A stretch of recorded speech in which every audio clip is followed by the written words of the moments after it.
যেদিন আমরা বরিশাল থেকে আসতেছিলাম ওই দিন পথে একটা জায়গায় 20 মিনিটের জন্য গাড়ি ব্রেক দিছে। তো আমরা এখানে নাইমে দেখতেছিলাম যে আসলে বিভিন্ন ধরনের খাবার আসলে হালিম থেকে শুরু করে অনেক কিছু আসলে। তা আপনাকে ভাইয়ে কই কি হালকা পাতলা এইসব খাবার খাওয়ার দরকার নেই, যেহেতু দুপুরবেলা আর পোলাপান আছে সাথে, একটু ভারী টাইপের কিছু একটা খাই।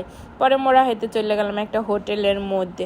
তাই হোটেলটাও আসলে কালে বিশাল বড়, অনেক মানুষজন ধরে এই হোটেলের মধ্যে। তো এই পেশে যে চেয়ারগুলো দেওয়া না, মাঝখানে ওই যে গ্লাস দেওয়া, ওই পেশেও আবার বসার জায়গা আছে।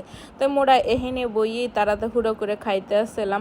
তো এখানে হয়েছে খাবারের দাম আসলে অনেক বেশি। এক পিস মাছ আসলে 400 টাকা। প্রথমে চাইছিলাম যে ভাত খামু, তো মাছের দাম হই না, মোর একাল মাথা ঘুরে গেছে। মুই কই না, ভাত খামু না, হ্যাঁ মুরগি দিয়ে খিচুড়ি খাই। তাই মোরা মুরগি দিয়ে খিচুড়ি খাইছে। আর যেহেতু 20 মিনিট ব্রেক দিয়েছে, আসলে কইতে কইতে একটু সময় চলে যায়, যেহেতু মোরা একটু ওয়াশরুমে গেছিলাম। তো অনেক তাড়াহুড়া করে খাওয়া একালে শেষ করছি।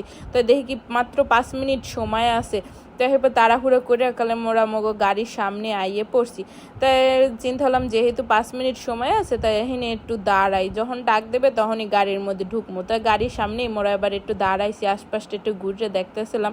পোলাপানেও একটু খুশি হইতে আসলে বাইরের দিকে দেখে। আসলে গাড়ির মধ্যে একালে অসহ্য লাগতে আসলে, গাড়ির গ্লাস একদম ফিক্সড করে আটকানো আসলে, বাইরের দিকে কোনো কিছুই দেখা যায় না।